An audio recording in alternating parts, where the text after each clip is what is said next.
नमस्कार, मैं मनीष स्वागत करता हूँ आपको अपने इस यूट्यूब चैनल पे। दोस्तों, हम आज आपके सबसे कठिन जो आपके सेक्शन होते हैं एग्ज़ाम में मैथ्स, हालाँकि बहुत सारे लोगों का ईज़ी भी होता है मैथ्स, लेकिन बहुत सारे लोगों का ये काफ़ी कठिन सेक्शन होता है आपके। ये आप कह सकते हैं कि बैंकिंग के एग्ज़ाम हो, एसएससी के एग्ज़ाम हो या आपके रेलवे का एग्ज़ाम हो। रेलवे का एग्ज़ाम में हालाँकि थोड़ा-सा कंपैरेटिवली उन दोनों की अपेक्षा कम लेवल का मैथ आता है। लेकिन अगर हम बैंकिंग की बात करें या हम बात करें जो एसएससी है, उसमें तो आप देखेंगे कि एसएससी में तो आधा मैथ्स ही पूछे जाते हैं। मेंस की मैं बात कर रहा हूँ, यानी कि आपके सिलेक्शन की मैं बात कर रहा हूँ। मैथ्स यानी कि जो न्यूमेरिकल एबिलिटी जो होती है उसकी मैं बात कर रहा हूँ।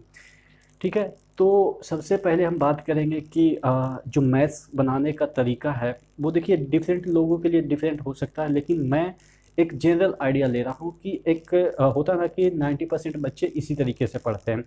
और इसमें क्या होता है कि मेजर लोगों की सिलेक्शन होती है, 10,000 20,000 लोगों की सिलेक्शन होती है, तो उनको कैसे पढ़नी चाहिए उस पॉइंट ऑफ व्यू से आज हम मैथ्स कैसे बनानी चाहिए उसको डिस्कस करने वाले हैं। ठीक है? शुरू से अंत तक बने रहिएगा वीडियो में। अगर आप बिगिनर हैं तो आपके लिए ये काफ़ी मतलब कि रामबाण हो सकता है। देखिए, मैथ्स बनाने का तरीका मैं बताऊंगा कि 3 लेयर में मैथ्स बनाए जाते हैं। ठीक है? आप कहेंगे 3 लेयर क्या होता है? जो अभी का चीज़ें ट्रेंड चल रही है या अभी जिस तरह का मतलब एटमॉस्फेयर हो गया है। पहले क्या होता था कि हम कोचिंग में जाते थे, एक किताब हमको मिल जाता था, उसी किताब से हम बनाते थे और उसी से एग्ज़ाम भी निकल जाता था। लेकिन अब जो सिनेरियो चल रहा है, अब जो मार्केट है उसमें कैसे मैथ्स बनाए जाते हैं, यानी कि अब बच्चे कैसे प्रिपरेशन करते हैं, उसका 3 लेयर है। सबसे पहला, अगर आप बिगिनर हैं, कुछ भी नहीं आपने पढ़ा है, स्टार्ट किया है मतलब कि मैथ्स को स्टार्ट किया इन द सेंस कि आप जनरल कंपटीशन में आए ही हैं, तैयारी स्टार्ट की है। तो सबसे पहले आप अगर कोई कोचिंग संस्थान ज्वाइन कर लिए हैं या ऑनलाइन कोई ज्वाइन कर लिए हैं, तो आप किसी एक बुक पे फोकस कीजिए। वो जो कोचिंग संस्थान या वो जो मटेरियल देंगे वो तो बनेगा ही बनेगा, उसका क्वेश्चन आप सॉल्व करेंगे ही। लेकिन आप एक पर्टिकुलर बुक को पकड़ लीजिए। आर एस अग्रवाल हो, राकेश यादव जी का एक बुक आती है, किरण का बुक आती है, आपके और भी चीज़ें जैसे कि आपके अरिहंत की बुक आती है। यानी कि इन सभी जो स्टैंडर्ड बुक है, सरगीर अहमद की बुक आती है। मुझे तो अच्छा लगता है जो आपके आर एस अग्रवाल का बुक है वो बेटर है। तो उस बुक को एक बार नहीं, कम से कम तो 3 बार बनाइए। मिनिमम मिनिमम की मैं बात कर रहा हूँ। ऐसा नहीं है कि 3 बार बना लिया आपको याद हो गया वो बुक। 3 बार मिनिमम की बात कर रहा हूँ, 4-5 कितना भी बना सकते हैं। जब वो बुक खत्म हो जाए, यानी कि सब टॉपिक आपने पढ़ लिया, कोई कोचिंग से या कोई ऑनलाइन इंस्टीट्यूट से आपने सब टॉपिक पढ़ लिया, उनका जो बताते हैं लेक्चर में उस क्वेश्चन को भी आपने सॉल्व किया, वो दिए जो क्वेश्चन होमवर्क के लिए उसको भी आपने सॉल्व किया।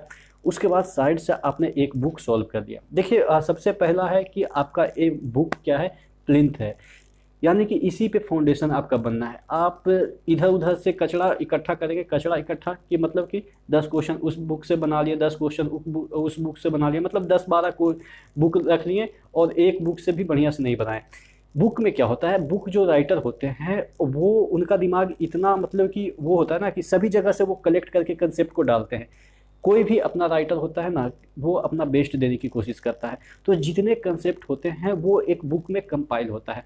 तो अगर आपने एक बुक बना लिया तो लगभग आप जो भी एग्ज़ाम होता है, जिस एग्ज़ाम के पर्पज़ से वो बुक लिखे गए हैं, उसका 95% कंसेप्ट आपने सीख लिया। 12 बुक बनाएंगे, 12 गो में से कभी उसका इससे बनाएंगे, कभी उसका उससे बनाएंगे, वेन डायग्राम बनाएंगे तो वेन डायग्राम में आप देखेंगे कि 40% ही आपका कंसेप्ट क्लियर हुआ। तो बेसिक की मैं बात कर रहा हूँ कि बिगिनर जो भी है या कोई भी हो, एक बुक को आपको रट जाना इन द सेंस कि नहीं डिजिट बाई डिजिट रट जाना है मतलब कि उसका कंसेप्ट आपको क्लियर होना चाहिए। जहाँ भी कंसेप्ट फंसे उसी तरह का क्वेश्चन आप यूट्यूब से सर्च कर लिए, कोई और भी टीचर जिनका मटेरियल मिलता है उससे आप बना लिए, तो यानी कि एक बुक आपका क्लियर हो गया। अब जब बुक बन गया तो आपके सारे कंसेप्ट क्लियर हो जाएंगे। और बुक बनाने का तरीका ऐसा है कि आप अगर सीजीएल की तैयारी कर रहे हैं या सीएचएसएल की, तो एडवांस से आप शुरू नहीं कीजिएगा। क्यों? क्योंकि एडवांस ऐसा चीज़ है कि काफ़ी लेंदी चीज़ है। लेंदी इन द सेंस कि वहाँ पे फॉर्मूले काफ़ी याद रखने पड़ते हैं। फॉर्मूले याद नहीं रहेंगे, नहीं होगा। वहाँ पे आइडेंटिटी पकड़ना पड़ता है, यानी कि अगर क्लिक किया तो तुरंत बना देंगे, अगर नहीं क्लिक किया तो आधा घंटा भी उस पर हाथ पैर मारते रहेंगे, कुछ भी नहीं होगा। तो यानी कि आपको कंसेप्ट या पेशेंस कौन सिखाएगा? अर्थमेटिक सिखाएगा। अर्थमेटिक में क्या होगा, कभी इधर से भी कान पकड़ेंगे, कभी इधर से भी कान पकड़ेंगे, यानी कि किसी भी तरीके से आंसर वो निकाल देगा। ठीक है, अर्थमेटिक एक ऐसा पोर्शन है जहाँ पे आपका दिमाग अगर चलता है तो इधर उधर करते हुए आप आंसर तक पहुँच सकते हैं। लेकिन एडवांस में क्या होता है कि आपका अगर इंस्टेंटेनियस वहाँ पे चीज़ें क्लिक नहीं किया कि किस तरीके से बनाया जाएगा, तो आप हाथ पैर भी, बस इतना छोटा सा क्वेश्चन रहेगा लेकिन कुछ भी नहीं होगा। अलजेब्रा का ही प्रश्न देख लीजिए, अलजेब्रा में x टू द पावर 4 दे देगा, x टू द पावर 5 दे देगा। अब आप बनाते रहिए, कोई फॉर्मूला ही नहीं इसमें लगेगा। तो यहाँ पे आपका क्या क्लिक करना होगा कि यहाँ पे वैल्यू पुट करेंगे तो तुरंत आंसर निकल जाएगा। तो यही सब चीज़ें होता है एडवांस में। एडवांस में क्या होता है कि क्लिकिंग पावर आपका चेक करता है, और अर्थमेटिक में क्या होता है कि आप कितने तरीके से एक क्वेश्चन को सॉल्व करते हैं, ये आपका मतलब कि अर्थमेटिक में यह आपका कंसेप्ट क्लियर होता है, तो ये आपका चेक होता है। ठीक है, तो ये आपको मैंने बताया कि आपको किस चीज़ से शुरू करना है, बाकी आप पे डिपेंड करता है कि आप किससे शुरू करते हैं, क्योंकि इससे मुझे लगता है कि पेशेंस आपका बढ़ेगा। ये आपका अर्थमेटिक से अगर आपके अंदर पेशेंस बढ़ गया तो जो एडवांस के क्वेश्चन है वो थोड़ा आपके लिए ईजी पड़ जाएंगे। ठीक है, तो मैं बुक पे आता हूँ। बुक तो आपने बना लिया, एक लेयर वही मैं बता रहा था कि 3 लेयर में आपको कोई भी मैथ्स में अगर अच्छा खासा स्कोर करना है तो आपको 3 लेयर से गुजरना पड़ेगा। एक लेयर मैंने बताया कि कोई भी बुक हो, ऐसा नहीं मैं कह रहा हूँ कि एक ही बुक हो कि आर.एस. अग्रवाल या अरिहंत के साथ भी आप ऐसा कर सकते हैं। मतलब एक बुक होना चाहिए जिसका पूरा कंसेप्ट आपको क्लियर होना चाहिए। एक लेयर हो गया। दूसरा लेयर क्या? दूसरा लेयर हो गया, अब आप बुक को साइड में रख दीजिए। और बुक को कब उठाइएगा? जब ये दूसरा और तीसरा लेयर में अगर आप फंसते हैं तो, यानी कि बुक अब आपको देखना नहीं है। बुक आपने एक बार, 2 बार, 3 बार बना लिया, बुक को साइड में रख दीजिए। ठीक है, अब दूसरे लेयर की बात करते हैं। यानी कि दूसरा लेयर जो कि हम कहते हैं उसको कोई भी ऑनलाइन प्लेटफॉर्म है जहाँ पे मॉक वगैरह होता है।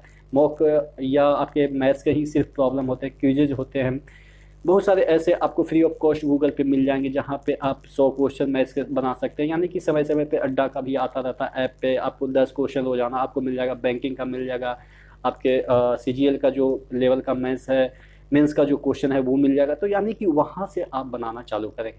सेकंड लेयर मैंने क्या बताया कि जो ऑनलाइन प्लेटफॉर्म है वहाँ से आप बनाना चालू करेंगे, तो वहाँ पे भी आपको वैरायटी ऑफ क्वेश्चन मिल जाएगा। ठीक है, और लेटेस्ट मिलेगा। बुक में क्या होता है कि वो पिछला जो मतलब कि 10 साल 20 साल का रहता ना, वो सब के पैटर्न पे लिखते हैं, तो पिछला इस तरह से आपको सब कंसेप्ट तो क्लियर हो जाएगा, लेकिन जो लेटेस्ट ट्रेंड है वो आपको ऑनलाइन सिखाएगा।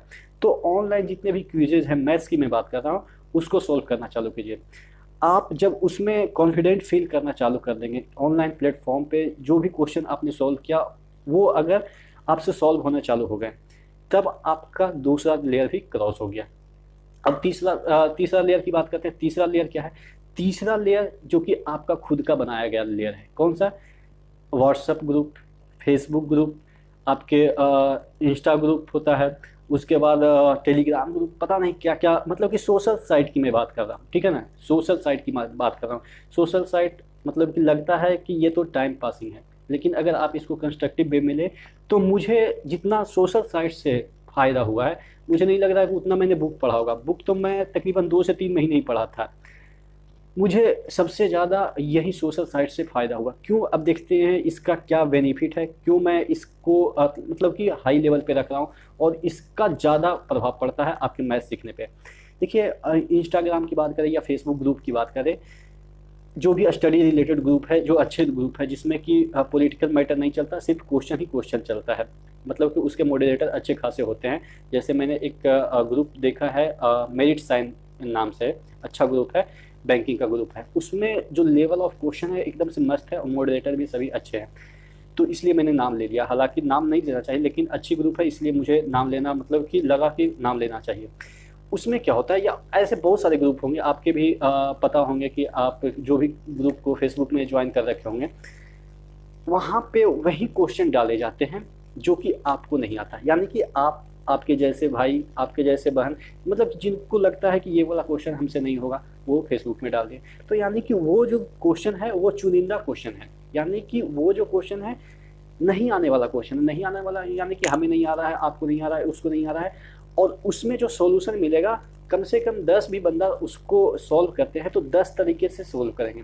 10 कंसेप्ट से सॉल्व करेंगे, तो आपको वहाँ पे क्या होगा कि आइडिया लगेगा कि अच्छा इसका वाला सही अच्छा मतलब कि शॉर्ट ट्रिक है, इसका वाला शॉर्ट ट्रिक है कि इसका वाला अच्छा लग रहा है। यानी कि वहाँ पे आपको 10 बंदे या 12 बंदे भी जो भी सॉल्व करके वहाँ पे सॉल्यूशन देते हैं तो मज़ा आ जाता है। तो ये वाला जो आइडिया है ना, मुझे बहुत फ़ायदा लगा कि मतलब कि उसमें छोटे छोटे से कंसेप्ट को मतलब कि अच्छे तरीके से एक्सप्लेन करते हैं बंदे, जो भी पढ़ने वाले हैं वो पढ़ने वाले ही वहाँ पे ज्वाइन करते हैं।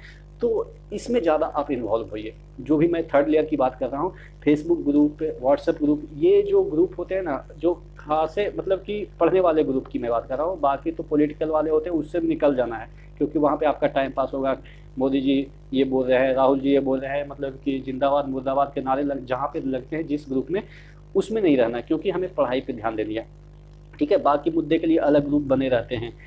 तो इस तरह से आप देखेंगे कि आपका जो थिंकिंग लेवल है वो और बढ़ जाएगा, आपको भी वहाँ पे मज़ा आने लगेगा कि अच्छा ये क्वेश्चन किसी से नहीं बना। इसमें क्या होता है मैं बता रहा हूँ ना, इसमें क्या होता है कि अगर एक क्वेश्चन 1 घंटे पहले पोस्ट किया गया और किसी का सोल्यूशन नहीं आया, तो हमारी रुचि और भी बढ़ जाती है उस क्वेश्चन पे।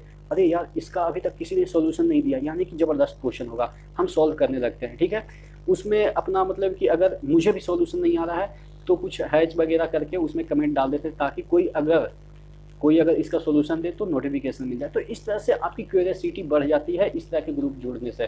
ठीक है, तो ये मैंने 3 लेयर बताया कि सबसे पहला कि आपका बुक होना चाहिए, दूसरा आपका ऑनलाइन प्लेटफॉर्म होना चाहिए, तीसरा आपका सोशल साइटें होनी चाहिए। सोशल साइटें जो बताया मैंने अभी, इसके क्या क्या फ़ायदे हैं, एक बार आप इंटरेस्ट लेने लगेंगे ना सोशल साइटें में, इस तरह के ग्रुप में, आपको मज़ा आएगा। ठीक है ना, तो आशा करते हैं आप इस 3 स्टेप को फॉलो करेंगे और आपका मैथ्स मुझे लग रहा है कि तगड़ा हो जाएगा। आपको कैसा लगा ये वीडियो, और भी कौन से टॉपिक पे आप वीडियो चाहते हैं नीचे कमेंट बॉक्स में कमेंट करेंगे, उसके लिए मैं आपको वीडियो दे दूँगा। ठीक है, नेक्स्ट वीडियो मिलते हैं।